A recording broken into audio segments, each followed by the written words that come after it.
is to have the kind of team that nobody wants to play. And that means that we have to impose our will to dominate the competition all the time.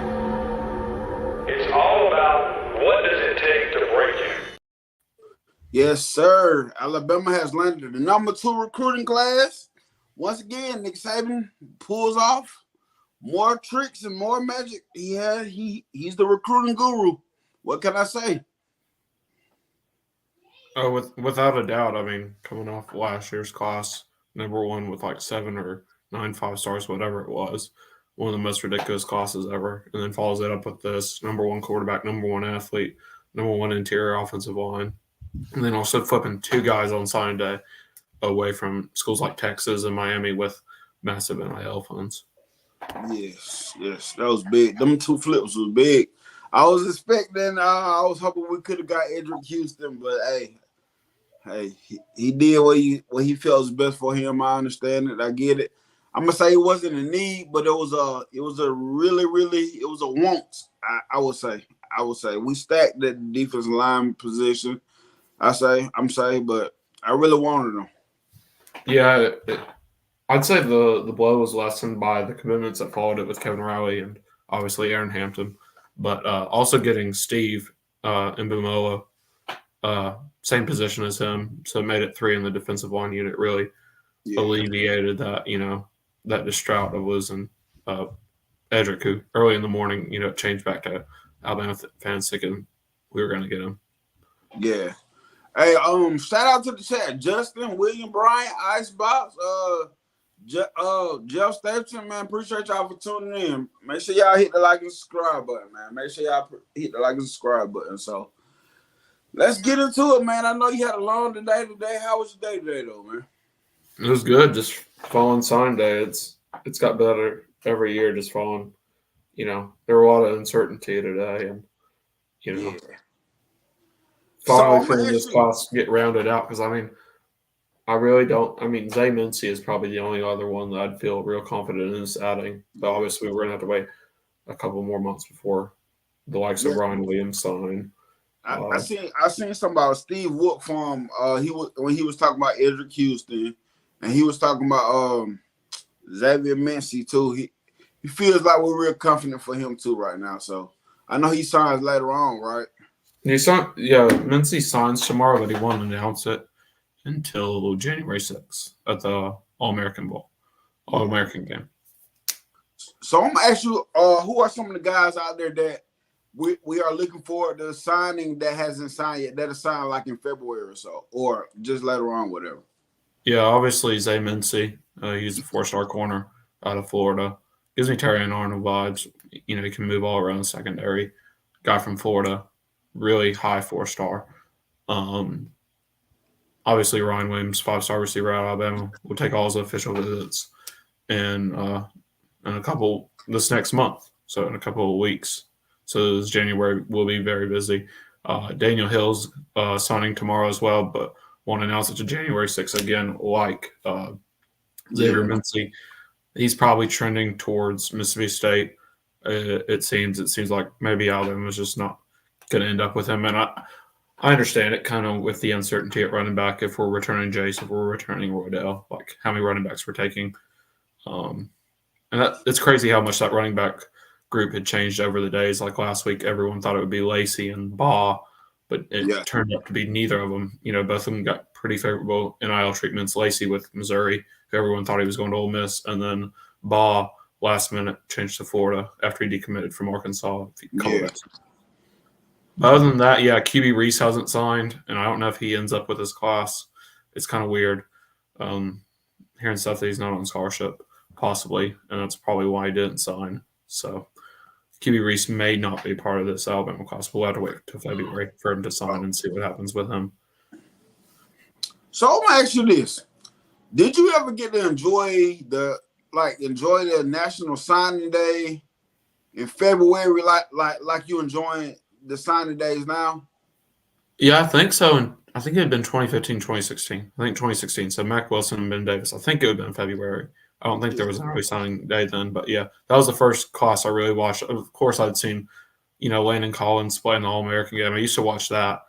I really didn't watch the signing day and follow recruiting like that, even though I was really big into the roster. I really didn't follow the recruiting part of everything. Yeah. But yeah, I kind of I know it probably makes Saban's job more stressful of having to travel the country while he's bowl prepping, and also the transfer portal now makes it 10 times harder to manage a roster, especially when you have guys like Pritchett who are randomly announcing that he's leaving, and then he's got to bring him back, which he did successfully. But yeah, just managing a roster at this time, knowing what you're going to have for next year. Also, Alabama got LT Overton over the week. Sir. A big pickup, and probably serves as Justin Boygby's replacement if he can put on 20, 30 pounds. Yeah. Van Edwards, what's going on? 2-time, man. I seen you with my guy yesterday, man. I see you on the video with him yesterday. That was what's up, man. But appreciate y'all for tuning in. So let's get into it, man. Julian Sayin, man. We already know he's on campus. He was going position by position. Early on, he took one more visit after visiting Alabama, and he was like, "Yeah, I'm cool. I'm a lock for Alabama." What do you feel about Sayin, man? Yeah, are we just going position by position here, or are you just going from highest rank? I'm just going from highest rank. I'm on 3 right now. Well, we can do position if we just want to run through offense and talk about the groups because it may get out of order. But let's do that. Yeah, since we're starting with Sayin, he's our highest ranked guy, committed to us over LSU after during the middle of his junior year. A lot of Bryce Young in him. I mean, real smart guy. Not the biggest guy either. He's 6'1", a little taller than Bryce. But yeah, where's that number 9 from California? He can sling it.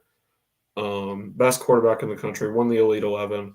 Really, I don't think he took another visit elsewhere. I think he traveled to Miami with his Elite 11, and everyone saw the meme that came out of that where the recruiting guy was like, well, why would you go to Bama? Sure, you might win and all that, but you're going to have fun in Miami. But Sayin really was locked in with everything from the start. One of our biggest recruiters, him and Joe Mbakwe, really laid the foundation for this class for it to be as solid as it was and, finish second overall. Where do you think you think he jumps in pretty quickly next year as far as the depth chart? You think how? I'm gonna tell you, and what my guy Icebox on Barbershop Talk, I think it was on Barbershop Talk on Bam Down Sports. We talked about it, and this is my opinion. I really think he competes, but I really think Dylan Lonergan has that dog in him to really push Sayin. And when it comes to that time, Saban likes veteran guys too as well. But if Sayin is that guy really just balling, yes, of course he'll take the position. But I really think Dylan Lonergan has that dog enough in him to actually take the leap before Sayin. That's just my opinion, though. Yeah, Lonergan really had a really good freshman year. He was ranked below Holstein and then just had a really good spring and then eventually passed Buckner in the depth chart. So he's 3rd right now. Depending on what happens with Ty, he could be the backup next year. My thing with Sayin is, I view him like a Tua. I view him like a Bryce. I view him like a Jalen Hurts where, he's good enough to come and play right away.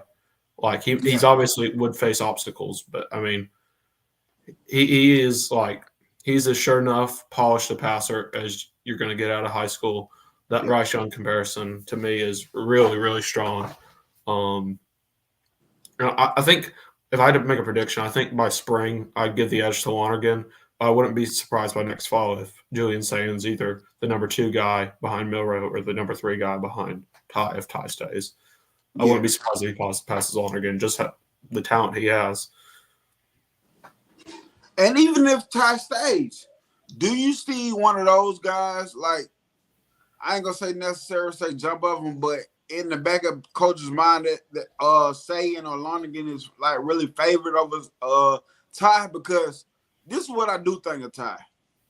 I don't think Ty was necessarily ready right now, but I think if a situation happened where he had to come in, especially next season, I think Ty could hold it down. Yeah, and I think I've seen this a lot on the message boards and stuff. talking, and I kind of agree with it. Start of the season, Ty was not ready for that job. Yeah. Even though I predicted it, he was not ready for the job. I think, but over the course of the season, I think he really just more reps in practice. Last year he's with the threes. He's working. I mean, he was working with the ones and springs in rotation when there wasn't a guy yet. So, I mean, he was getting reps with the ones at the start, but he just hadn't hit that mark yet. And it took Milroe a while, too, to hit that mark in his sophomore year and then really into his junior year. So I think Ty's really developed well over the course of the season, and I think he is ready in case to be a backup more than a Lonergan, because I think Lonergan only threw one pass. And that's the thing about college. You got to be ready to go and throw passes. Yeah. That's why I think made Mac Jones so ready, despite, some of his bad games. He had played across his sophomore year. Ty's now getting that experience. Milroe had reps as a freshman.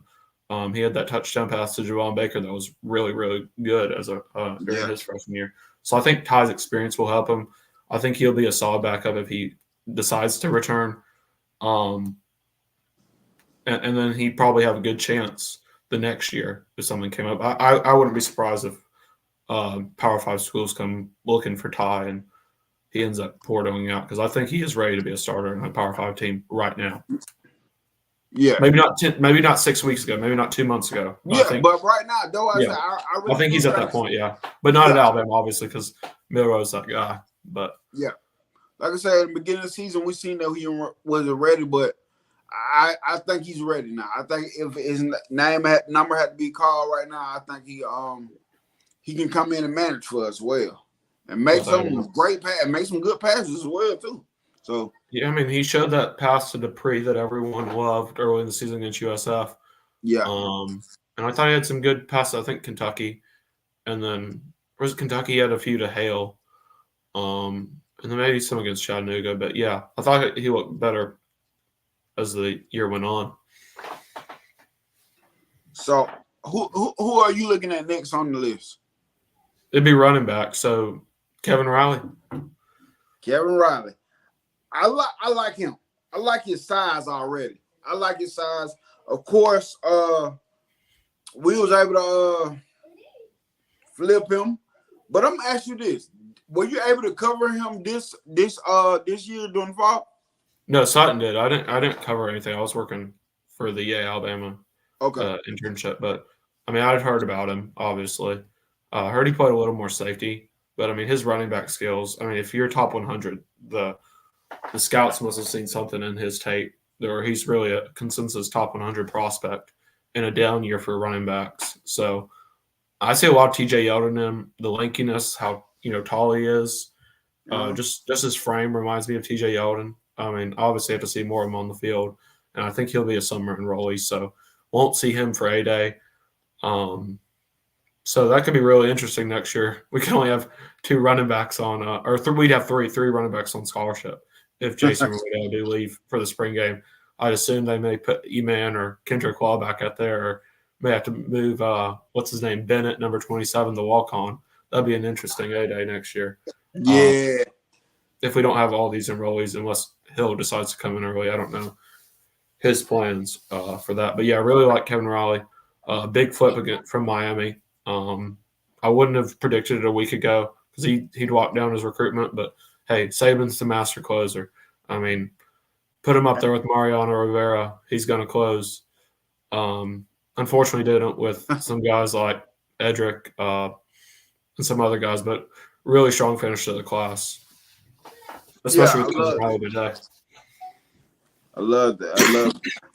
Yeah, but like I said, I like his size. His size is what got me. I've heard Gibbs comps as far as skill set. I need to watch a little more tape on him, but just that they want to use him out of the backfield, and that he can catch and use him in multiple ways. Obviously, Jameer is really a one-of-one talent. Like we hadn't seen anyone like Gibbs at Alabama. Just how quick he was, how shifty he was, how he didn't even have to use his body to get. I mean, he didn't even have to use contact to get away from people. He could just run around, and he was so shifty. He was a one-of-one talent, I think. But if you're getting compared to Gibbs, they see something in you and how they can use you. Hey, right now it's like 21-19 in the chat. I see all y'all hit the like button. I appreciate all y'all for tuning in. Eric D, what's going on? Roll Tide, rise up. I seen Polo. Hey, I appreciate all y'all for tuning in. So let's we got running back out of the way. Amari Jefferson, somebody that won some hardware this year. What was it? Was it tennis? What? 3A Tennessee Player of the Year, I think. Yeah, 3A, yeah. How do you feel about him coming out of 3A, playing 3A football in Tennessee? Really good. I mean, dual sport athlete. He's going to come to Alabama and play both football and baseball, which is really more manageable than we've seen guys try to play football and basketball. Obviously, Terry and Kool-Aid couldn't manage that with their schedule and the physicality of football. But we see, Dylan Lonergan's may pitch a little this spring for the baseball team, and Amari Jefferson might play some outfield for Alabama the next year because he's not coming until this summer. So, yeah, I really like what I saw out of him. He was really lighting it up late. I think he had 3 touchdowns in one of his last playoff games that they lost, and maybe should have had 4. But, yeah, really tore it up, really rose a lot in the rankings. I think people really saw how good he is. I think he had Will Muschamp's son was the quarterback at Baylor Academy there in Chattanooga. So, yeah, I really like Amari. Seen Mechie comparisons to him. Mm-hmm. Seems like, he is fast. Mechie was fast, but he wasn't the fastest. He's got sure hands. But yeah, really all around good receiver. I will say this is probably the best receiver class I've seen in a long time. Okay. And when Amari's like, what receiver they have him ranked at consensus? Let's see. Yeah, but you can go talk about him. We'll look at where they have him at. Amari Jefferson. He's 23rd consensus. 23rd consensus and the 120th really best player overall. So it's nice. It's pretty nice. 1 in 4 players, or 1 in 6 players are receivers. See, with Amari, with him, I love 2-sport athletes, and especially when they play baseball and football. Like 2-sport athletes, period. But I know if he playing outfield, he got that speed to go track stuff down. I 20 dog, what's going on? Oh, I got you a Georgia show coming up too, man. I'm trying to set up a Georgia show for you too, man. But I know he's gonna have that track the ball down, that eye for the ball in the air. And towards the later part of his high school season this year, I start seeing his name blow up a lot. Like far as in the high school ranks, like he was doing big things, and that's why I brought up the Tennessee Player of the Year, 3A Tennessee Player of the Year award, because I like, and like you said, I seen the Amari the John Mitchell comparisons as well. So he's somebody that I'm high on. But the next one, I'm gonna ask you. We're gonna talk about Amari Hampton. When did you hear that we were still after Amari Hampton? Aaron Hampton, my bad. Aaron Hampton, yeah. I think last week, just like Kevin Rowley, he had closed his recruitment to Texas. And this is a guy that had committed to Texas, decommitted to Texas, recommitted to Texas, and was flirting with Alabama the whole time. And Alabama was just in second place every time. Classified as an athlete, but if you saw in his commitment edit today, it was all receivers. And so I think Texas was going to utilize him as safety. And he had pictures of J-Mo. I think probably Waddle and a few other guys. I forgot the other ones who were on there. But, yeah, looks like he's going to come in and play receiver. 5'10" guy. Watched some of this film today. Really, really impressive. Saban called him a dog in his press conference today. So, obviously, he thinks very well of him, try to get him in that class. I wonder if that push was there after, Saban went in home with Perry. And that, maybe he was trying to go for 4 receivers this whole time. Yeah. And obviously Ryan will be the conclusion to that class, that receiver group in February. But, yeah, Aaron Hampton, I'd assume he'd be playing slot receiver. Real physical go-getter. I've heard Waddle comparisons. Waddle's so tough. Waddle's so tough to compare. But if you're talking physicality, I don't know his track times, but Waddle's one of the fastest players coming through Alabama. But have you seen how physical Isaiah Bonds played this year? Isaiah's not the biggest guy either, but he'll use his physicality to make plays. Yes. So obviously not saying he's going to be as good right now because Isaiah Bond and Waddle are phenomenal players, but the play style, I give it to those two 17s, and I wonder if he will rep 17 after Bond's time at Alabama is up. I 20 dog. No, we didn't flip Houston. We was pushing for him. He got Steve Wiltfong had Chris Bottom a little bit, but no, we didn't get him. It's all good. It's all good. But yes, to talk about what Eric D was talking about. I was expecting him to verbally commit this summer. Then Texas just came and stole him from up under us. Then last night when I really started hearing about Hampton, I'm like, okay, he back in the play again. And when I started hearing about it, it was like he coming to Bama almost. Like it was like one of those things. So I was glad to hear that. I was glad to see that because I like Hampton. Like I'm like you. Far as speed time, I don't know if I can compare him to Waddle, but if we're talking about how physical and how aggressive he is, okay, I can see that. But I gotta go back and look at it. Look at the speed. Of course, I like the guys from Texas. I like guys from Texas. Even though, in my opinion, I think Texas football is a little tad bit overrated, but I like guys from Texas. And he's somebody that I feel like he wanted to be here from the get-go. Then, like you said, with the stuff with Texas was recruiting them for a different position. Then they go get like 2 other players, and that helped us a lot with Hampton. Yeah, he's not the fastest guy. It says 11.54. And I think if you're talking like Ryan Williams, who's one of the fastest guys in the state, I think he's like sub 11. Let's see what he was. Yeah, Ryan's a 10.49. So Ryan's like, I just had it. Yeah, Ryan's almost a full second faster than Hampton. And I think Ryan's one you could use in the slot as well. But I think he's going to be one that's flexed out as well. Yeah. Eric D. Seaton, crazy stuff with him today. Obviously, Maryland re-entered that close to home. I don't know what to predict. I mean, Saban said he wants another offensive lineman. I don't know if he wants to get back into that Seaton thing, but maybe. Yeah, but Mincy would be a good one to get. You know, this is my thing about Seaton. He's somebody that I wanted all along doing the recruiting thing. But when I see players, and I know they're young, and I know they're still undecisive, but when I see players do stuff like this, I'm like, I kind of want you to stay away from Bama because I don't need all this changing your mind at the last minute type thing. Or you get on campus and be like, realize that I really don't want to be here. Like, same thing with Perry Thompson, you know. I wanted him in the get-go, but then we started seeing how Perry Thompson played out, and even the last part of his recruitment, I'm like, yeah, I'm cool with you. If we get you, it's cool and all, but I'm kind of cool without you. Wasn't like a must-want or anything. Like I'm really happy with Hampton. Like I'm like, yeah, that's a guy that wants me at Alabama. Exactly. It's always been second with him, and he's really been respectful towards Alabama in this whole process.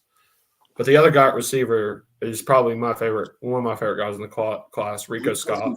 Yes, sir. Every Friday night, I'd kind of look up what he was doing, and it was like 100 yards at halftime, 2 touchdowns. He's got Kentucky quarterback commit Stone Saunders in 2025, throwing him the ball, really tearing up the ball, really tearing up, numbers. And somehow his rating went down over the year, which I was shocked by personally, just by how I thought how well he played.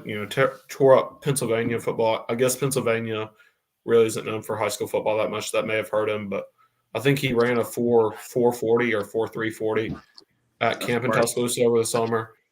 And I think he's one that people are just going to sleep on. I've also heard Mechie comparisons for him, which I think Mechie is like a really good comparison you can have if you're not going to be compared to the Judys, to the Ridleys, the Julios, the Amari Coopers. If you're not going to get the Jameson Williams, if you're not going to get those comparisons, I mean, John Mechie is one of the second best you can get, in my opinion. just what he did for a team and how positively the staff viewed him in his time at Alabama. Yeah. I like Rico Scott a lot too. He one of them OG commits. See, these are the commits I really, really like, the OG commits, you know. Yeah, and he committed. I don't think he was really ranked at all. Yeah. Kind of like Terry. It's both receivers. Saban, I mean, early in the process, he went after these guys that weren't really highly rated. But, yeah, Rico really developed across the year. I don't know. I personally I think he and Amari are really comparable in my opinion. I thought that'd be like neck and neck rating wise, but Amari's like 180 spots above him. And Amari's rightfully there at 120, but I'd also like to see Rico a lot higher. That's one thing I didn't get from the rating system. But yeah, Rico's one of my favorite players in this class, probably borderline top 5. Yeah, I got you. So the next guy, this guy, I really can't wait to see. I know. I work with a guy. He was going to a Falcons preseason game. him and another guy. The other guy was a Bama guy. He a Bama fan, but this guy, he just a sports fan. He likes soccer. Man City, his guy, but he loves sports. Yeah. So that was going to a preseason game, Atlanta Falcons preseason game, and he was mentioning that I want to go to a good high school game. And the Bama guy, he like, I know what's going on now. Carrollton. And this is when Juju Lewis versus, I think it was Aaron Nolan, they was facing off. Oh, yeah, that was a great game. That was a really good game. He came back and told me about Caleb Odom. He said, Caleb Odom, he said, this guy, I think he's committed to Bama. I think he's a wide receiver. I said, I already know you're talking about Caleb Odom. He said, that guy is like that. Yeah. And I'm excited to see him. 6'4", 220. Of course, he's going to have to put on some weight, but I think Saban is going to, like, the way he's viewing the offense or whatever now, I think he has something for these guys, man, that coming up in the future that we're going to see him. Caleb Odom he's electrified. He's that guy. I seen him line up a lot of wide receivers, so I like the wide receivers that the guys that play wide receiver in high school that plays tight end in college because their translate to good ball skills, like very athletic guys. So what's your thoughts about him? Yeah, probably top 3 favorite player in this class. You know, you got Sayan and Mbakwe would probably be my top 2. Just how they held the class down. But Odom, work for Alabama. Hey, if anyone's watching this, you're an Alabama fan and want to help out the program, helps student athletes across all different sports. Go subscribe to Alabama. Aaron Suttles, the director of content today, did interviews with Julian Sayin and Caleb Odom. Caleb Odom was on first today. I think at 8:45, Odom came on and really just talked about everything. Talked about how Ole Miss was the main one they're pushing for him. Talked about how he'd been compared to Amari Niblack. And that's really going to be his role. I mean, it's going to be Amari's doing what Amari does. He's going to have to I assume his freshman year will be similar, where he's going to have to learn how to put on weight, adjust to the blocking style. Because really, at Carrollton, he was lined up wide as a receiver. But Alabama was recruiting him as a tight end to play his frame. And Alabama released the measurements for all the guys.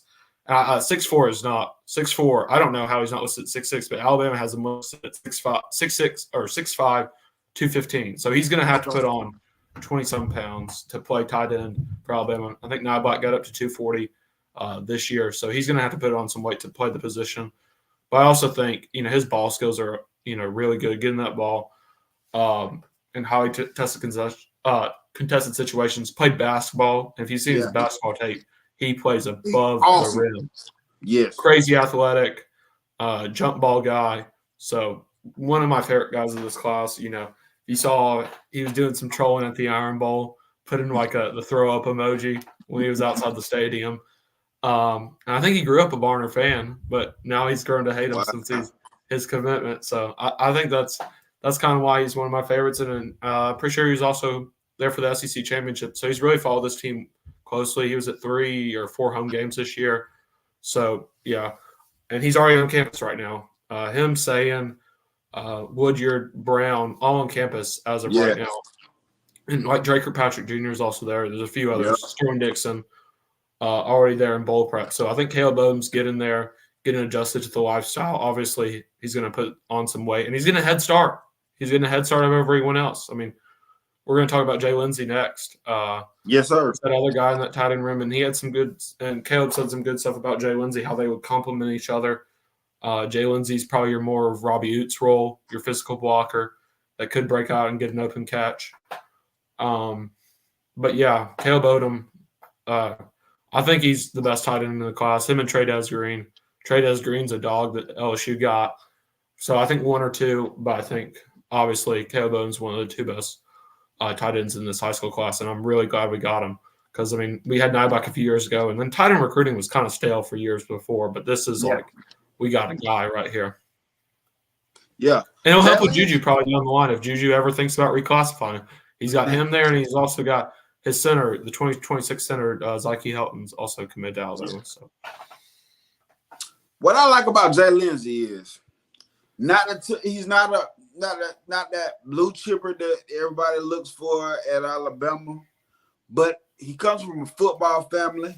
He's one of those guys that I feel like later on, like the fan base might be like, oh, okay, Jay Lindsey.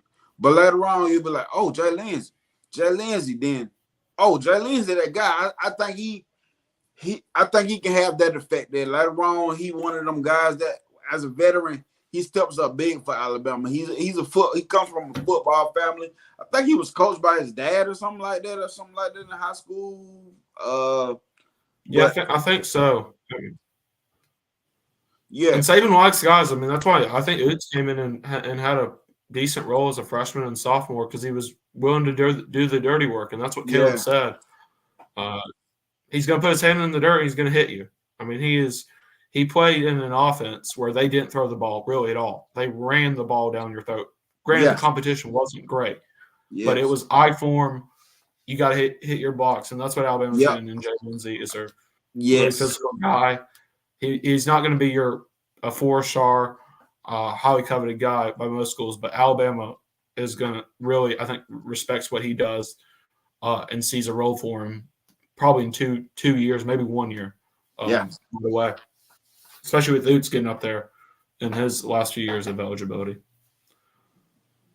And see, I heard us Bama fans say that, like, man, we're not using the tight ends like that much this year. I said we are. It's just probably not more of the way that we want to see it in the past game, but we're utilizing them heavy in the run game. And like you said, that is what Jay Lindsey is going to provide. Just like we talk about, that's why we like Robbie Oots so much, because he gets out there and makes the play. He makes the block. Then he made one of the biggest blocks in the Iron Bowl. Yeah. On that toss to Roydell. He laid that guy out, and if we don't make that play, 4th and 31 doesn't happen. So Joe's underrated, but I mean, what those guys do, those tight ends, really serving as another offensive lineman, but showing their athleticism is what guys like Jay Lindsey and Robbie Oots bring. Yes, I agree. So for me, this next guy, offensive line, interior offensive lineman, he's one of my favorite guys, Casey Poe. I think he's going to be somebody special for Alabama. Committed this summer. I remember covering his commitment this summer. Matter of fact, I think I was just coming off a vacation or something like that. But I think he's going to be somebody special in the future with Alabama. Do you think he plays a little bit center? Do you think he plays center? I think. I mean, you got 3 interior offensive line commits. You got Poe, you got Sanders, and Ionata. I think Ionata is going to be the one strictly bringing him to play center, but I've liked the comparisons I've seen on Poe.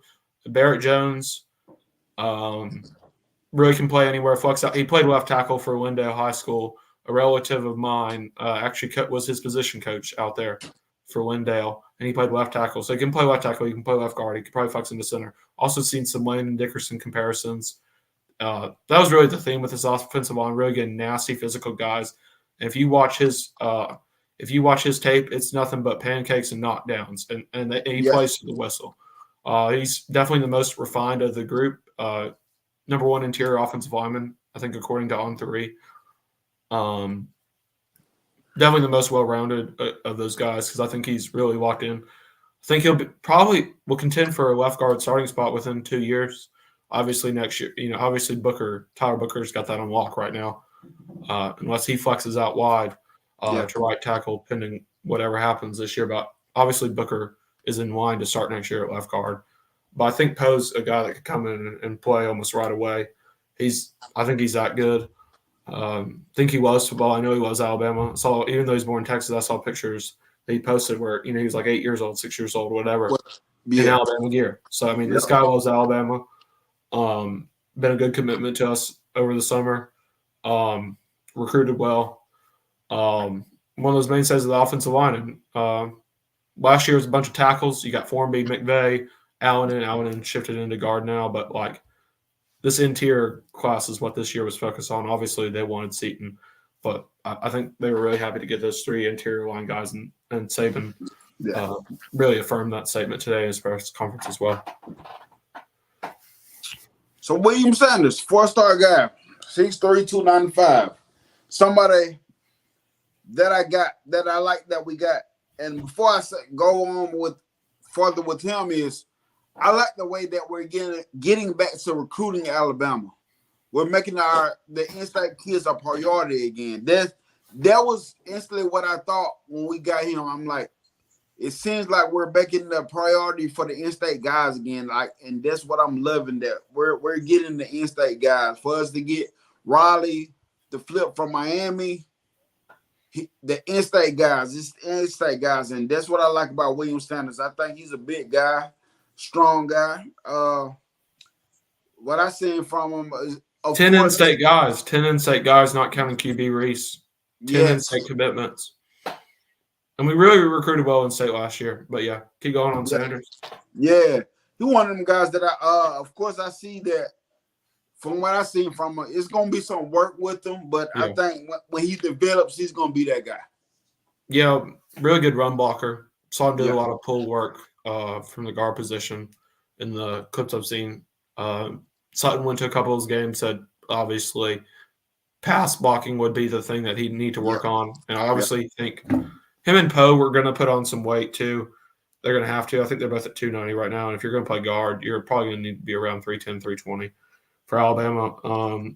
They have Sanders right now is at 6'3", 290, and Poe is 6'4", 290. So both those guys probably 10, 15 pounds in year one, and then over time gradually build that into some healthy muscle and stuff like that. I think those guys – I think William Sanders will play at Alabama and have a pretty good career. I think he looks like a grown man. I saw him several times this year at games. Him and Isaiah Faga. If you saw – one of the coolest things today, I'll say, is how they did the Marvel things with commitments on Instagram. Yeah, that was tight. I seen that. I watched all of them too. Yeah, but my favorite thing this year and last year was the final to right slide was the parents talking. And I saw Faga last week at the Super Sevens, when Central beat Thompson. And I saw him in a few games. That man looks about 30, 40. It's kind of like Ashawn Robinson. And then they showed a clip of his parents. And I was like, they could look like Isaiah's kids. Like Isaiah almost looks older than his parents. Like he is a grown man. And the same with William Sanders, full beard. Looks like he has 5 kids already, pushing in his mid to late 30s. So, William Sanders is a grown man. Obviously, I think he'll develop into a really good prospect. About William Sanders looking like a grown man, I remember the picture. I think it was him, Saban, and maybe his dad. I'm like, he looks like the father in the picture. I was thinking the same. I'm like, he looks like the father. Yeah, William Sanders, I will say he looks exactly like his dad. I won't say he looks older than his dad. His dad, obviously. I will say Faga's parents look kind of young, too, was the thing. But yeah, they do. Yeah. Sanders' parents are a little older. But, yeah, Sanders is just, he's a grown man walking on that campus now in Tuscaloosa. Yeah, I seen he's from down here. I seen him a couple times in person, and, yeah, man, these kids, yeah. And to think, there's not many better linemen, I think, across the Saban era at one time that you could learn from, and guys that like Tyler Booker and J.C. Latham. Their leadership on the line is immaculate, and these guys are going to get to see them in bowl practice. 2 of the better leaders on the team, 2 of the most physical guys on the team, the mean streak they played with, the ability to pick their brain, especially with Booker for the next year and Latham for the next couple of weeks. I think it'll be a huge advantage to these guys in the offensive line group. I agree. So the next guy is Joseph Ionata. What are your thoughts about him? How you feel about it? I heard you say you probably see him playing more center than whatchamacallit. What are your thoughts about him, though? Yeah, it comes out of that stacked Tampa group. I mean, I know Alabama didn't come out today with Solomon Williams, but we got Jay-Sean Ross. Was it yesterday or a couple of days ago? Yesterday, 2 days ago, whatever. Yeah, 2 days ago. Yeah, but that Tampa group, Tampa's got some good football. I mean, you think Keon Keeley, Jameer Grimsley, Solomon Williams, now Ionata. That's a really good group. I heard Ionata did pretty well last year when he went up against Keeley. Yeah. And I think he played tackle for his high school, but obviously he's going to push inside. Let me look at his measurements. They got him at 6'5", 294. Golly, that's going to be a big center. Height, man. Yeah, but he came to Alabama. Didn't think he had a single star, but his offer list was good. I think Miami was in on him. I think Florida was in on him, those in-state schools. But, yeah, Alabama obviously saw something in him, and he's really shot up. Top 500 player, I think, now in the country. And a lot of people complained about the number of 3-stars we taken. After last year, it's tough to get 5 stars and 4 stars and want to play against competition. Some of these 3-stars knowing they're going to have to come and work and develop over years, and they're going to be willing to. And see, exactly what you just said right there. That's why I don't see nothing wrong with the 3-star, because most likely, most of those kids coming in knowing they got to work for what they get. And so when you get these guys willing to compete every day, in the end, you probably get the best result out of 3-stars. Man, we had 3-stars at Alabama that has done great things at Alabama. So I hate when people throw up this 3-star. He ain't no more 3-star. Sometimes 3-stars can be the best thing you have on your team, man, in the long run. Without a doubt. I mean, I'm just going through some and looking at some 3 guys. On the screen, he said Ingram was a 3-star. Was he a 3-star? I don't know if Ingram was a 3-star, but Miller Forrestall, 3-star. Yep. I'm just looking at that class. Irv Smith, 3-star. Yep. That's just the 2016 class. Let me go like 2018, some of those, not the best years, but like, yeah, Alabama's had some dudes at 3-star. I think Eddie Jackson might have been a 3-star. Yeah, Eddie Jackson was a 3-star. Slade Bolden, 3-star. Yeah, so obviously there's going to be, you're going to get some dudes that are 3-stars. Seeing if Hill on this year's team probably was a 3-star. Seth was a 3-star. I know people have had issues with Seth with his stat, but I mean, he started for 3 years now, and he's had some big moments for us. But yeah, I think that point really proves, you can have quality 3-stars. They're willing to come in and develop over time. They can be some of the best players you can have. So Minka was a 5-star. Yeah, that's why I was like, Minka was that dude coming out of high school up north. Where did he come from? New Jersey or something like that? Yeah. Yeah, Minka was that guy. And I remember seeing him play his first down Alabama, and I was like his first game as a starter. I'd be like, yeah, that dude finna be here for 3 years and he gone, man. Bradley Bozeman, 3-star. Yep. But yeah, I mean, pretty good offensive group, I'd say. I think our defensive group slightly better. I mean, offense, you got guys like Sayin and Ryan that headline the class. Yeah. But Ryan's probably the number 2 recruit in that class, maybe 1. I mean, Ryan's like that guy. Yes, Javier Arenas. You're correct. Javier Arenas. But yeah, defensively, I mean, if we're going to keep it on the trenches, I mean, today, signed Stephen Bumoa. I mean, that may be one of my favorite. Did you get to see his commitment ceremony? I did see his commitment ceremony. Okay, let me break it down for you. The whole thing was in French, so couldn't understand a word of it because somewhere in Canada that French is the main language. Yeah, in that area, there's a baby a seat down from him. The baby starts crying. Steve picks it up. The baby starts crying. Steve goes to the Mississippi State hat. The baby throws it away. I think maybe a Barner hat next. Maybe there's another hat. I couldn't see the logo. Good. Oh yeah, Josh Jacobs, one of the best, probably 3 stars ever come through Alabama. But yeah, then Steve picks up the Alabama hat, and the baby starts clapping. I swear, this is like a 1-year-old baby. I don't know how they did this. He starts clapping, and then it is one of the best signing day things I've ever seen. I made a note. I was like, Peter Woods, take notes. But hey, first signing day ceremony I've ever seen in French. I will say that. Probably first and last. That's fine. Can you speak any French? Oh, well, you said you didn't understand that. No, I took Latin. I took Latin in high school, which is even more useless. He's like even more useless. That's funny. Hey, thanks for subscribing, bro. Thanks for subscribing. One guy in the chat just subscribed. I appreciate that. Him right here. Yes, sir. Appreciate it. Thanks. So keep it in the trenches. I got right now Jeremiah Beaman. 6'3", 250. Of course, he's gonna have to get big. He's gonna have to get bigger. What's your thoughts on him, man? Oh, without a doubt, one of my favorite signees of this class. It was a tough land. He was flirting with the barn for a little bit, but I mean, at that Clay Chalk Bowl game, I was sitting with at the Clay Chalk Bowl Saraland game, I was sitting with Clay Chalk Bowl family, and they knew Beaman, and they said his family's all Alabama. He grew up a big Alabama fan, and Saban was able to close that one. But yeah, part of one of the best defenses in the state in Parker High School. Really fun guy to watch. He plays with the mean streak. I think let's see what they had him listed at.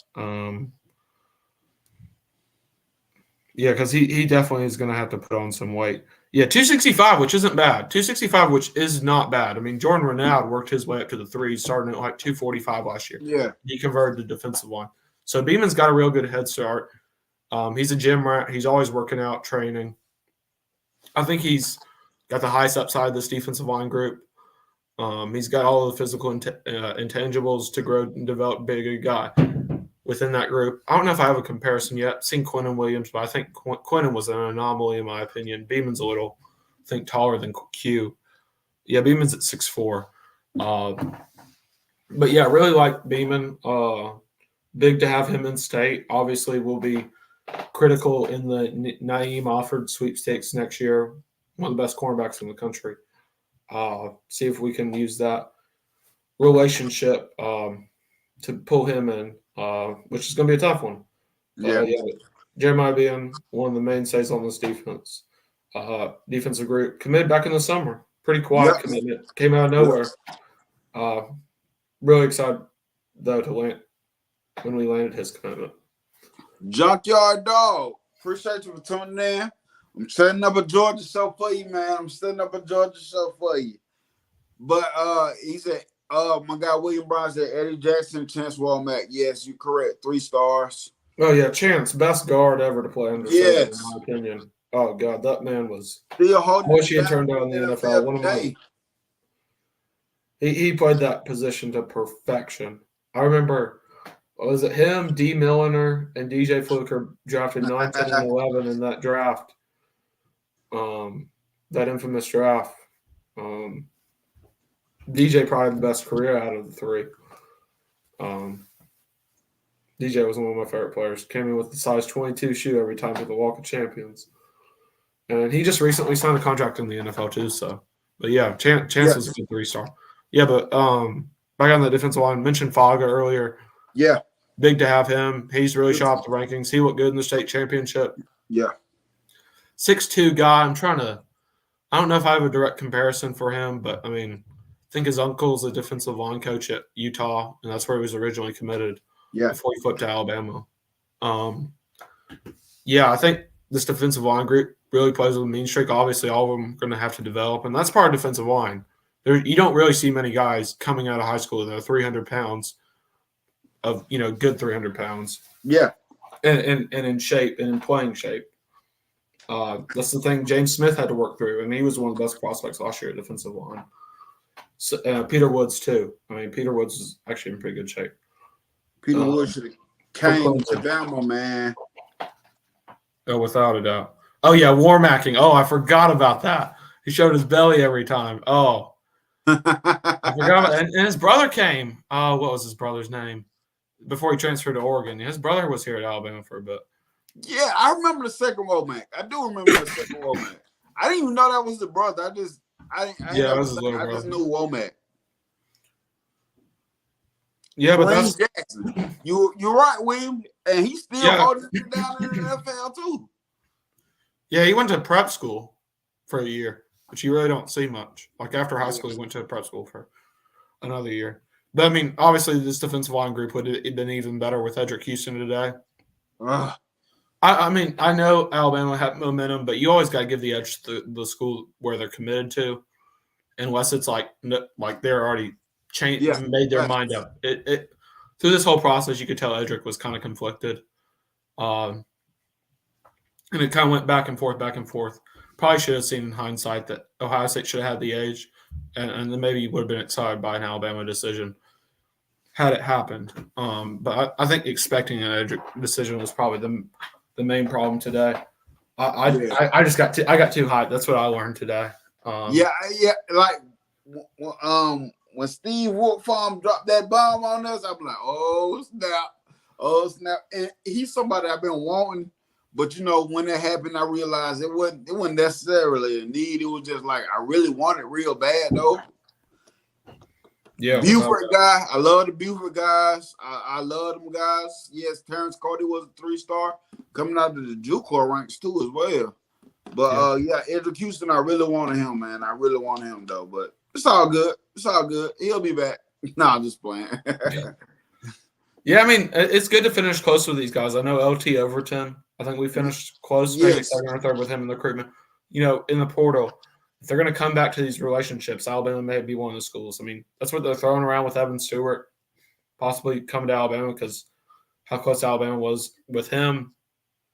Building these relationships could be really important in the transfer portal era. Because I think the big thing with him was Larry Johnson, one of the best. Yeah, that dude, he a dog when it comes to recruiting these deals. I mean, he a dog. Yeah, and they say age. I mean, I think it's probably different with him and Saban, but they're both 71, 72. So they're up there in age, and I think they used the retirement thing against LJ, which probably gave him some hesitancy. But, unfortunately missed out. But Alabama really finished strong on defense. Not just today, but obviously with Jayshon Ross as the edge, who, if you've seen his highlight tape, he hits. He is a hitter. He is a thumper. Yes.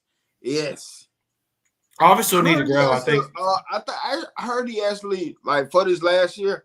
I think he had moved to a new school or something. And I think he played wide receiver something as well too, man. Oh, he's taller than they had him listed originally. Alabama has him listed at 6'4", 220. So I mean, obviously, I think he's got a good frame to develop.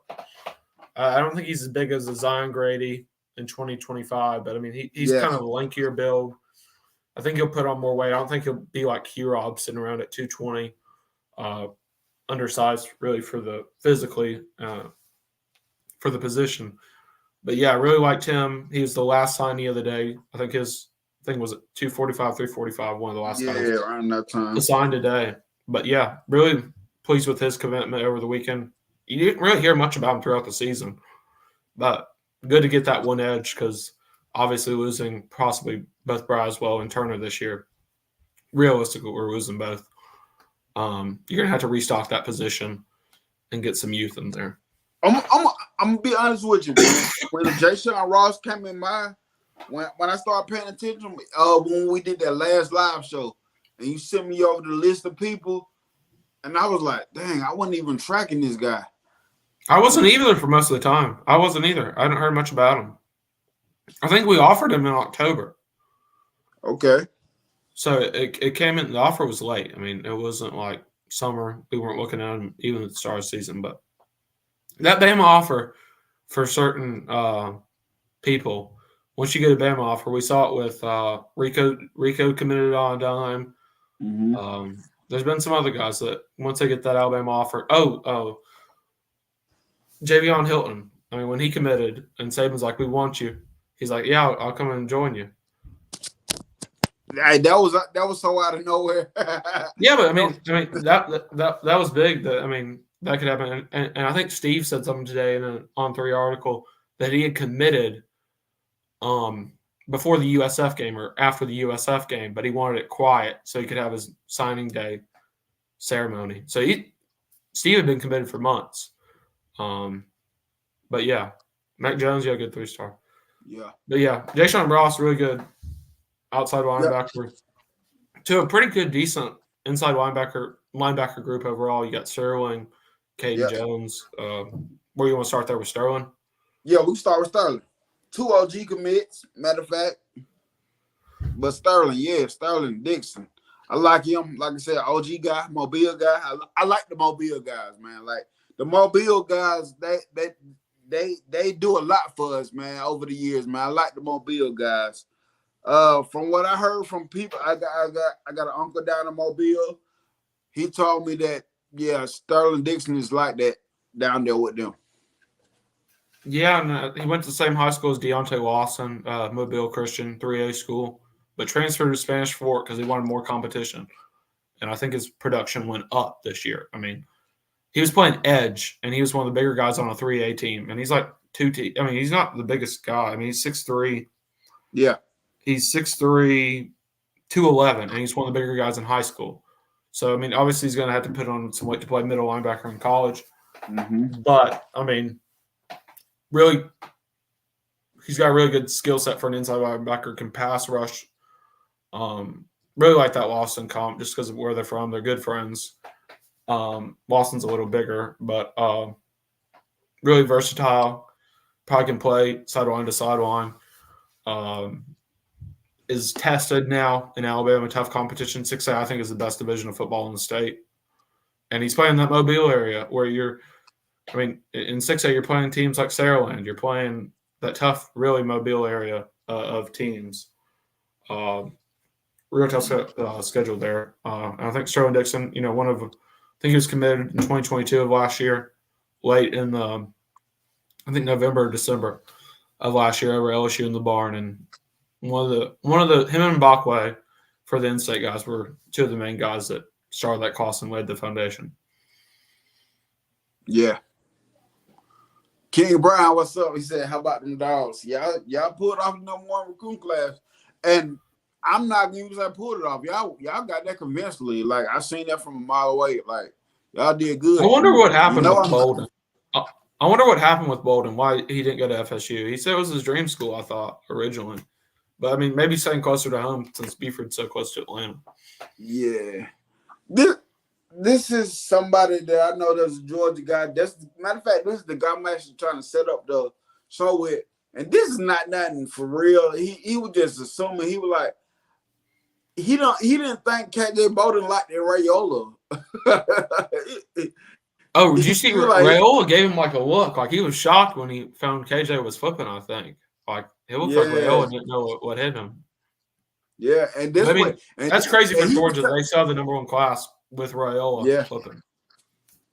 And he told me this before I was watching the ceremony, and I did see that look, but he said, for some reason, I don't think KJ Bolden likes Rayola. Yeah. But other inside linebacker, Caden Jones. Yeah. Big guy, 6'4". I think he may end up at edge at Alabama. I don't recall many 6'4" guys playing inside backer. Jihad's a tall guy. I don't think he's 6'4". But Caden Jones and Dixon can really show their versatility, move around. That's what I really like about this group. Yeah. It's been a while since I seen Caden Jones tape, man, because he was one of the early commits, and I really can't remember really much about Caden Jones, man. Yeah, Christ School, I think in North Carolina is where he's from. Yeah, I mean, you're gonna have to reload 210. He's gonna have to put on some weight, regardless of position, especially if he's gonna move outside or inside. But yeah, I mean, He's one of the good guy to have in the group. Add some linebackers going to be pretty star-studded next year. There's a lot of not star-studded, but deep. There's a lot of linebackers on this roster before transfers. So this next would be say it again. Yes. I want you to pronounce his name. No. Yes. Try it. Man, listen. Okanokra. I don't know, man. I don't know. I think I got it, but I may be wrong. I think it's Justin Akinrokwa. There's probably some German like phonetics that not in the English language or like the English speaking people don't use the same way. But God, that kid's an athlete. I mean, if you look at his tape, like he's not playing competition really because I mean a lot of people over there don't know how to play football. He lays the boom, and it's like his instincts for football are really good. And like you see it in baseball with these kids that are less fortunate in other countries where they maybe don't have the resources, but their work ethic's unreal, and they just don't have the opportunities. But Akinrokwa is going to play at the All-American game. Yes. On January 6th, first international player ever to do that, which is insane. That's dope. I'm really looking forward to him. I think he may. I mean, in that inside linebacker room, he may have the highest upside of any of them, just because how much room he has to grow. He runs a 4.5 40. His 3-cone drill is unreal. He's a testing machine. Obviously, he's going to have to adjust to football and the talent and the nuances of the college game that can maybe get running for a loop. They may not be adjusted, but this kid, I think the upside's unreal. This one, when someone asked me about him, this was my opinion. He looks amazing. The competition he played against didn't look too mind blowing, but he looked like the big fish in the big sea. So I'm just interested to see him perform on the big field with the big guys, and for him to be the first international guy to perform in one of these All-American games. I wanted to see how he does in that. Because sometimes, well, a lot of times, a lot of these kids get an extra star boost from these practices and games as well. So that's my guy I got my eye on. I'm keeping my eye on him. Oh, without a doubt. Without a doubt. I mean, and that's really wrapping up the linebacker core because we don't have Q recent sign. Yeah. So we can go to corners. And obviously the main man, the 6A state championship MVP, the best player in the state of Alabama this year. Probably not overall. I'm just keep that with Ryan Williams. But Jalen Mbaka. Didn't see him much at corner this year because he was playing quarterback all year. Did what he had to do for the team, won him a state championship. He really stayed his ranking. That guy, I think he could play all over, but I think he's going to play traditional corner. He could play star. Yeah. I really think Jalen Mbaka, just like he's the OG of this class. Yep. One of my favorites in this class. I mean, real athlete, real fast, twitchy speed. Expect him to be on special teams in some capacity next year. I think he may take down his job at punt return. If you've seen him return punts, his tape is really, really good. And obviously, I usually don't like having starters out there returning because of what's happened to Waddle, Eddie Johnson over the years. But if you're going to put your best players out there, but I think Mbakwe might as be good as anyone. I mean, we've had possibly doing returns. This is my thing. It's on the roster right now. This is my thing about Mbakwe. I really like him, but these guys, Coach Dude, what's up, man? Salute. Guys like him is the guys that I love the most, that are just straight athletes. Like, come on, this man played quarterback his whole senior season, won a state championship at the quarterback position, but he's coming to Bama to play cornerback. I could play receiver in college if he wanted to. That's how good. Yes, good. Yes. Like, so the sky is the limit for this guy. Like you said, cornerback, possibly see him as a star, and most definitely most definitely at the punt return position. Yeah, Wouldn't be surprised if we take down position. Ken Brian, appreciate it. You made a comment about Raiola. I'm gonna tell you this. I'm gonna give you my quick thoughts about Raiola. I think Raiola all right. Of course, I don't think Georgia misses him at all. But the guy, what is his name, Puglisi, I think that is more the guy for Georgia. And I'm saying this in the fact of I think he is more of the guy that would be willing to come in and when Carson Beck leaves and if Gunnar Stockton takes over, I think he's willing to sit through that process, develop and wait his turn and be the guy that y'all probably want as a quarterback. That's my opinion about the Raiola and Puglisi thing. So, and I think y'all really won with Puglisi because with Raiola, I think he was gonna have expectations to play like sooner than probably ready. Then the fan base was gonna push for him real quick or whatever. But that's enough of that. Let's move on. Bryce Underwood, This is Instagram visit pictures. Bryce, by the way, any Alabama fans watching, Bryce Underwood's visit pictures dropped January 6th. That could be a big day for Alabama. Number 1 player in the 2025 class. Imagine getting him. That he is really, really good. I watched some of that his stuff, dude is nice. Yeah. And see, my guy Coach Dude just asked me about him a couple of days ago. Do I think we get him?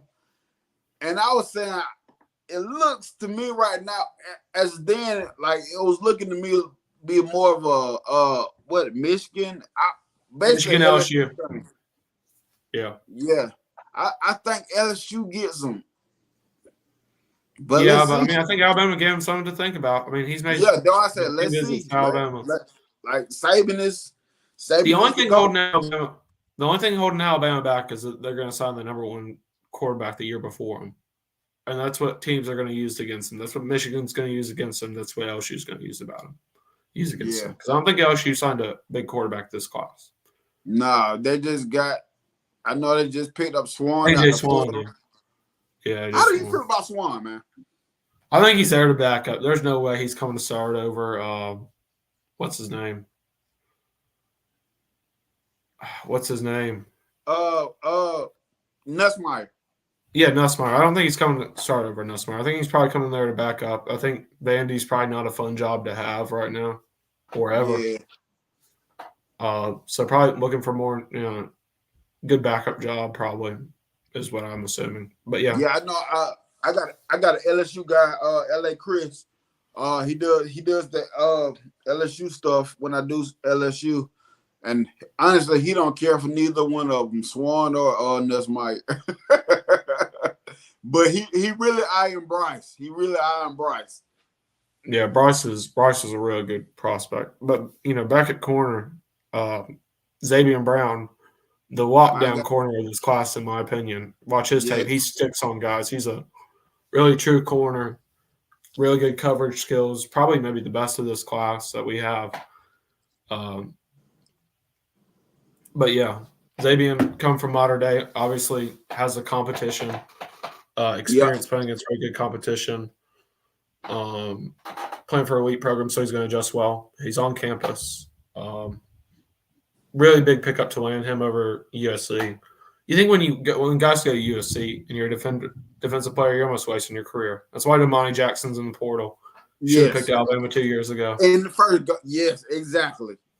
But yeah, I mean, good decision by him. But he back at LSU. Yeah, I think Xavier's almost so polished out of high school. I mean, I think he could challenge for a corner job next year. I'm not saying he's going to win it, but I think he could compete for a starting job. Could be in a competition.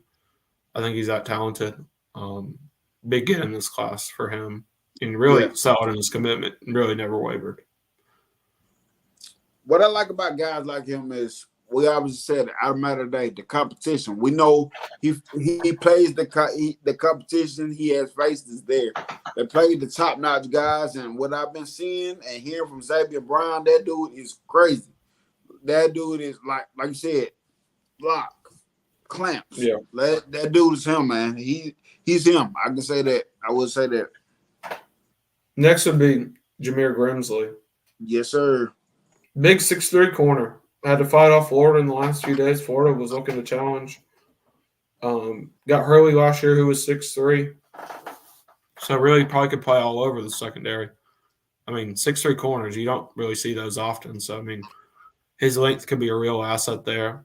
Could play corner, could play star. I don't really know if he's outlined what position exactly they have him playing. I thought my son is on here. My bad.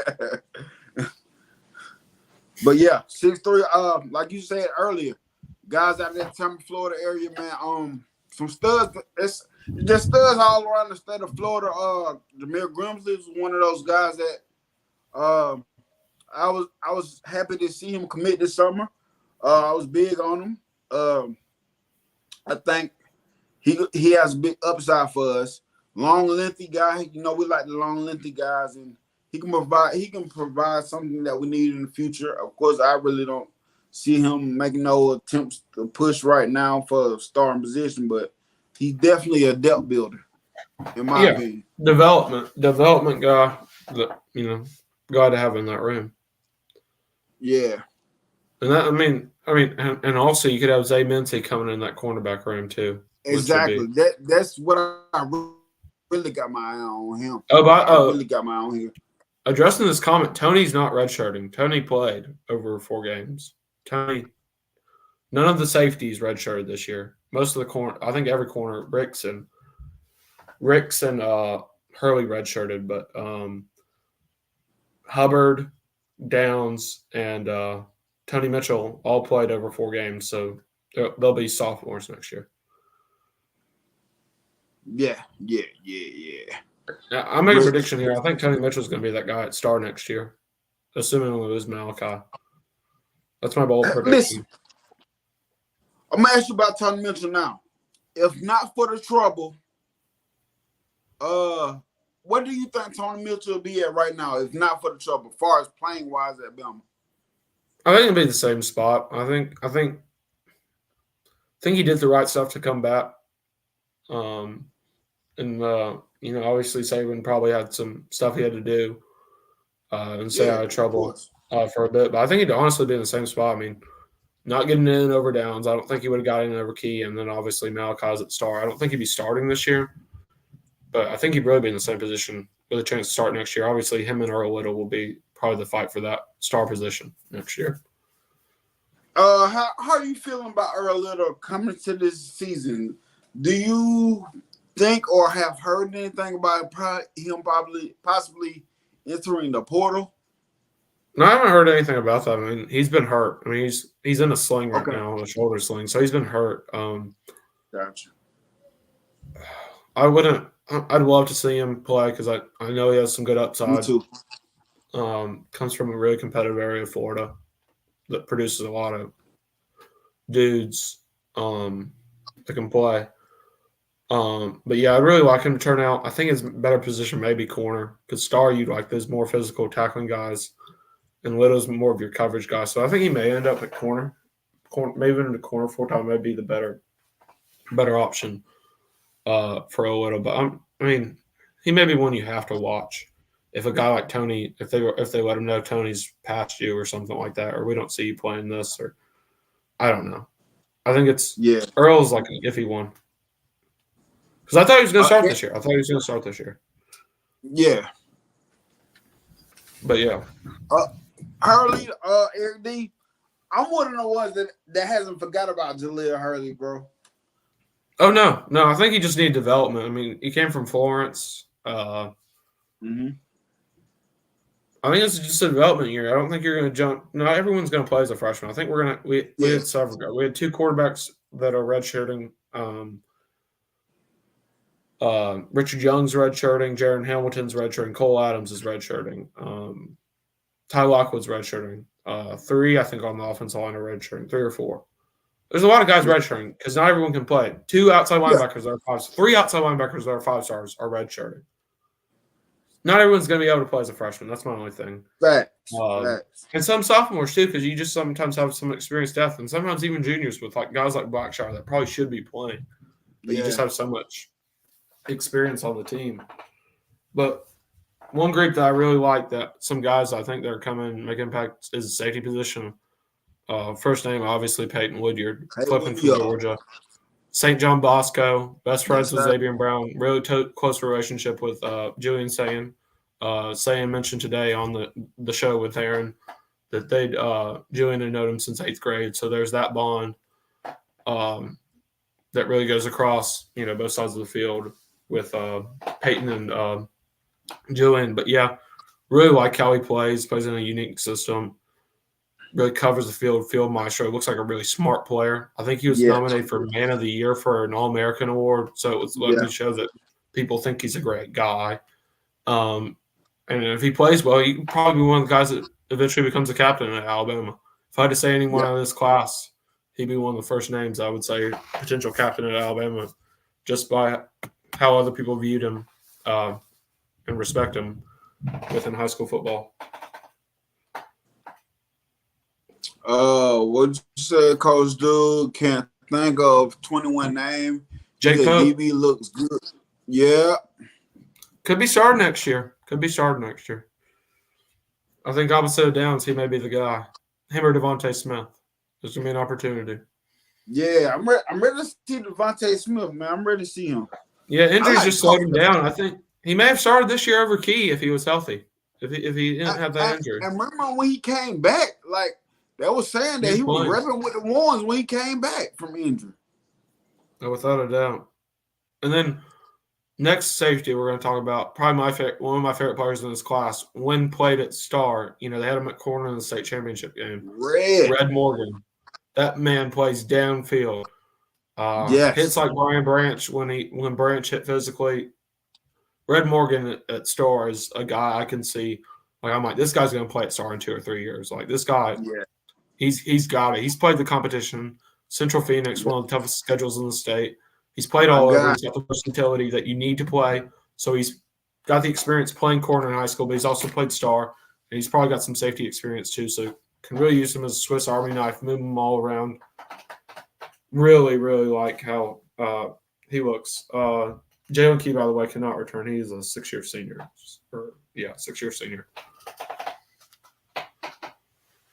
But Red Morgan, he's somebody that I seen down here, for a while. He didn't have that style on him. He been a thumper for a while, like, you know what I'm saying? And that's what I tell people, like, he in the box safety or a star. That's what he play best. They'll be like, because a lot of people are iffy, but like, I don't like him at corner. I said, he's not playing that at Alabama. He's not going to be a corner at Alabama. That's not his strength. He is a safety. He's a safety that played corner because he had to. Yeah, exactly. Yeah.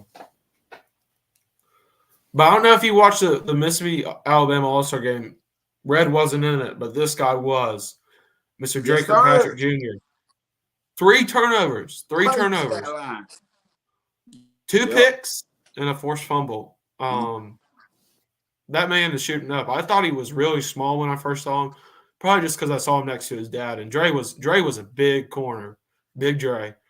And senior. Dre, senior, he was long and lifting. He Junior has that more thick, compact built to him. Yeah, he's listed at 5'11", probably around, I'd say probably, I had to guess, he's probably around 5'10 and a half. But he is one I'm really looking forward to. Just his growth, and I think he's going to be a special teams guy right away, showing like his effort to get to the ball and force plays. Yeah. That's really what you want special teams. Guys are going to attack the ball, be unselfish. Probably going to be a gunner on special teams, helping the team out in any way he can. And he's got the wisdom. He's got to learn from one of the best to ever do it at corner for Alabama. Thanks. Just a call away anytime he wants to talk to him. Really excited about him and his future at Alabama. I remember him when he first started the recruiting process at Alabama. I remember when he first started being looked at Alabama, like a couple years back. Apparently, he didn't even have an offer till recently. He was just put on there because his dad, I think, but he earned that offer. He earned that offer. He had, I think he had 11 or 15 touchdowns this year. 11, I think, which were punt returns in 6A, Crazy. and I think 3 or 4 pick sixes. He is a dog, yeah. Yeah, like I said, that was what stuck out to me the most. The Alabama versus Mississippi State, Mississippi game. That turnovers. That dude, I'm like, that dude is playing lights out, man. Dad got to be proud of him. Committed to the same school. I remember when he was doing his recruitment ceremony thing. He had the video. You thought he was going to Missouri, but he ended up coming to Alabama.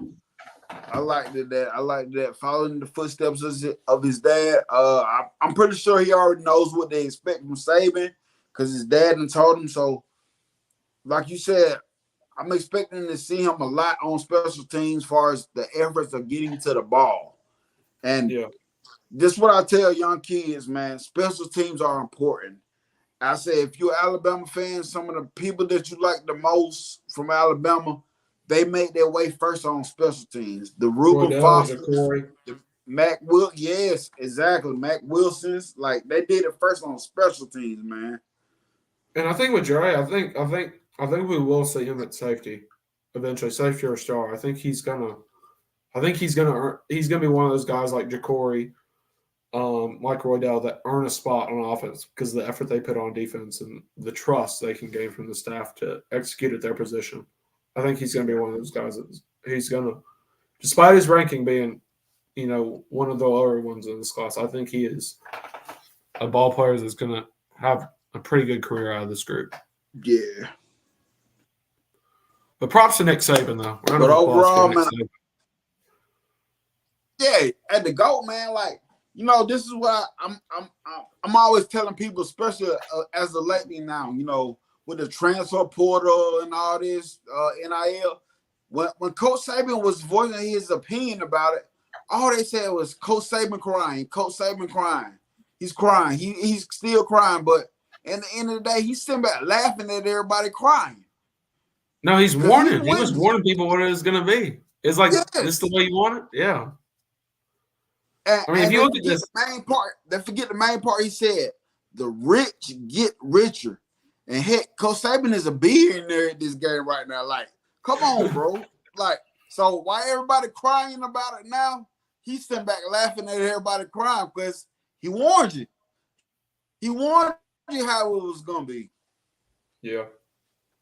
And this don't even come with all the big NIL deals neither. And just looking forward, I mean, I mentioned it earlier, Zay Mincy, Ryan Williams. I mean, Ryan's the one that's going to stress people out.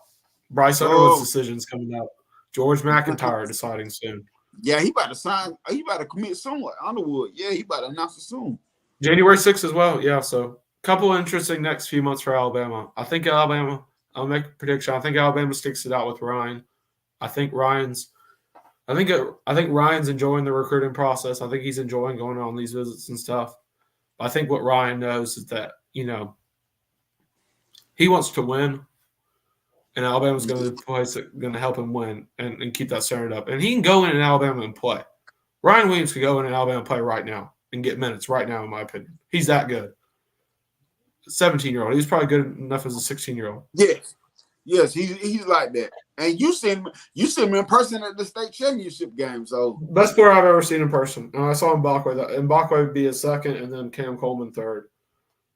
Cam Coleman, that dude. Like I said, Cam Coleman, man, his little brother in 7th grade is like that. Like, like I don't know what's going on in their DNA. I got something on the screen. Eric Stewart prediction. I almost feel like it's.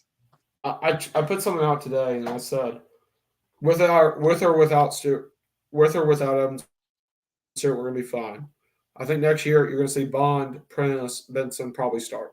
You're gonna have Law, Hale, Williams, E-Man in the rotation. Depends on what happens. And then your depth guys. You're gonna have probably Shaz Preston. You're gonna have Cole Adams, Jaron Hamilton, Rico Scott, Amari Jefferson. All those guys coming in. That's good enough wide receiver room. That's 12 guys, I think.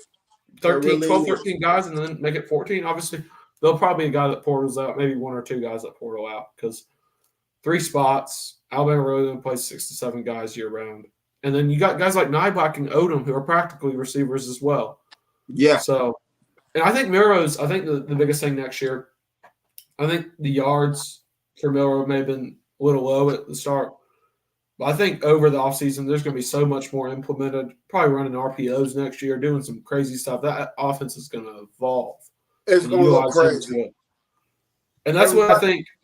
I've seen some stuff. I think Carson Beck had the floor where he was ready to come in. Milrose's evolution is I mean, he's grown as much as any quarterback I've seen at Alabama. And I think he's going to feature the receivers, whether that be Evan Stewart, not. I think our starting group would be good. I think Bond's the guy there next year regardless. I think he had just as good numbers this year as Stewart, and Bond's really the number 2 guy this year. So imagine him as the 1. Hey, we good. We good. Hey, well, as Saban said to Julio Jones, we're going to win with you or we're going to win without you.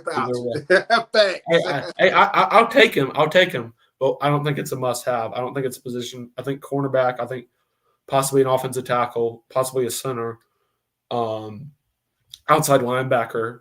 And cornerback would be the main positions that would be prioritizing in the portal. But I trust Nick Saban. If he wants him, I'll take him. Yeah. So if we I'm gonna say no as of now. I'm gonna say no as of now to answer the question. Okay. I think some other. I think he's gonna go big SEC school, but I don't know where. I don't know where to predict. So man, what about you? You think he comes or not? Do I think he comes? Just off the base of what I've been seeing, he seems like he's been heavily favored, and people say something about the bag gonna be thrown at him from Texas, but does he go that route? Because he went that route one time already. I don't think he automatically goes for the money route. So I think he would come.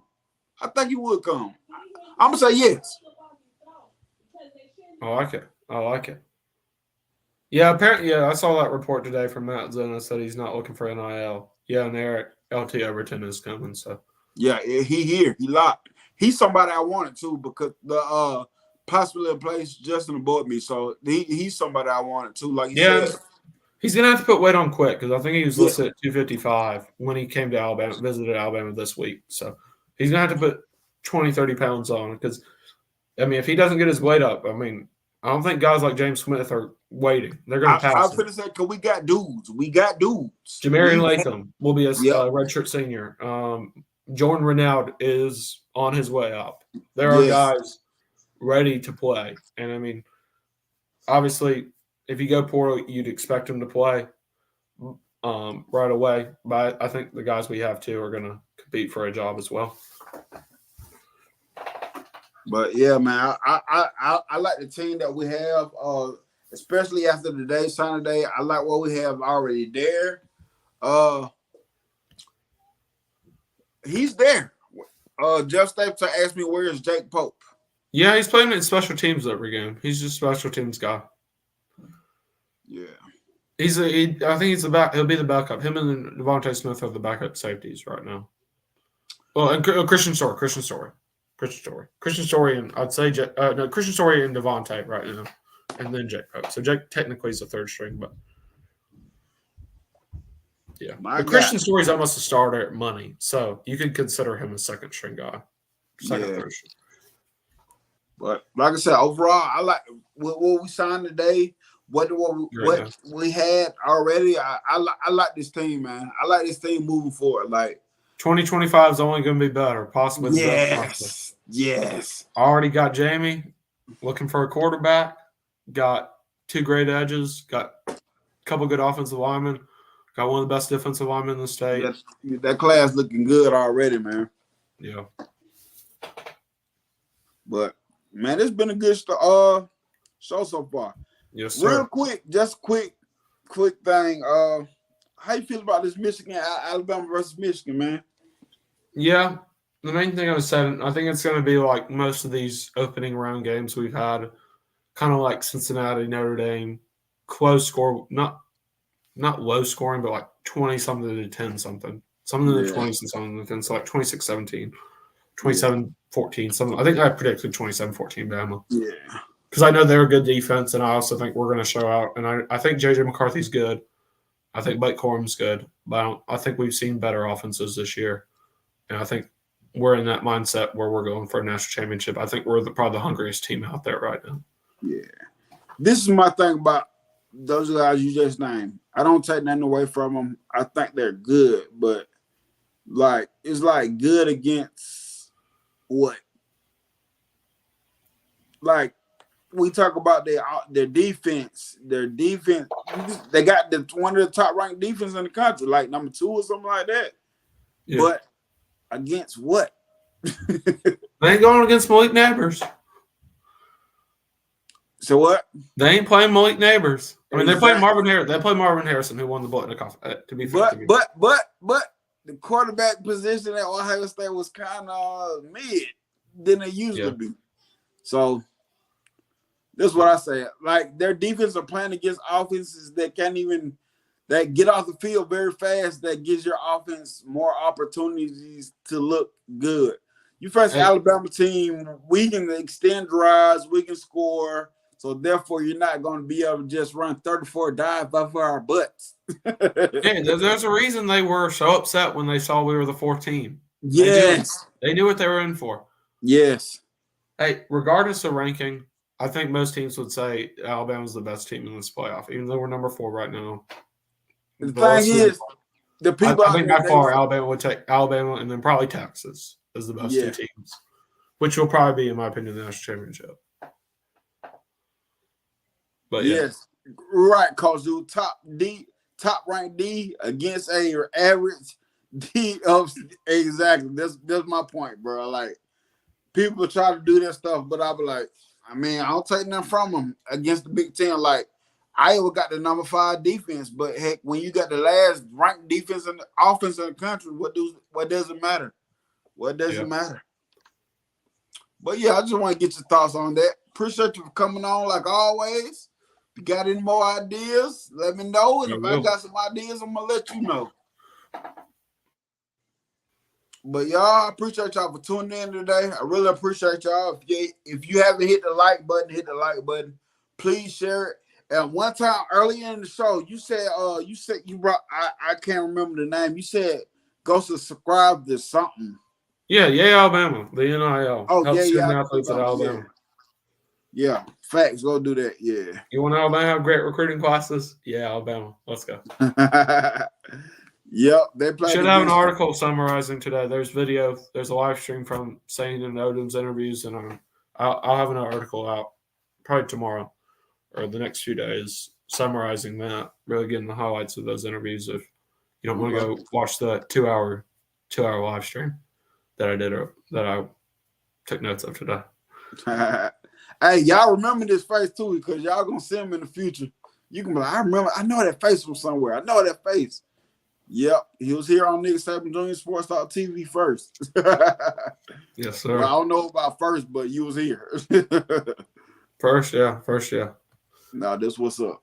That's what's up. Don't forget about me though, man. Don't forget about me. I won't. But y'all, appreciate y'all for tuning in. Hit the like button today. Man, that was big day today. We landed number 2 class. Do you think if we got a couple extra pieces, do you think we could have jumped to the number 1? I think you'd have to get Mincy, Edric, and Seaton to be number 1. Gotcha. Maybe just 2 5-stars. Maybe 2 5-stars would have got it. I don't know. I haven't done the class calculator or anything like that, but yeah. Yeah. KJ Bolden was big for Georgia today. Yeah, that was big for them. That was big for them. That was big. But y'all, appreciate y'all for tuning in. Has anyone seen David Pollack? Screw David Pollack. No. Saban responded. But yes, sir. Thank y'all for tuning in again. Please like, comment, subscribe. Hey, do me a favor, man. Y'all share. As of lately, this channel has been picking up, man. I've been seeing a lot more new faces. Videos been dropping in the thousands and the 2,000s and the 3,000s as of lately. Oh my God. From listen, I remember talking to him on other chats and stuff. Man, what's going on from East New York, Alabama fan? Y'all see that? Bama is worldwide, but as lately been picking up a lot of traction. I've been having a couple of videos that been getting over 30 new subscribers in the 14s, like a lot of traction lately. So I appreciate all y'all for that, man. I appreciate Yeah, y'all. subscribe to my man. He's 84 away from 1,000. So yeah, subscribe. Yes. So I really appreciate that. But thank you, Josh, for coming on like always. Appreciate y'all for tuning in like always. Roll Tide to everyone. And right now it's great to be an Alabama fan. And Alabama is the reason why I love college football. And I'm out. All right.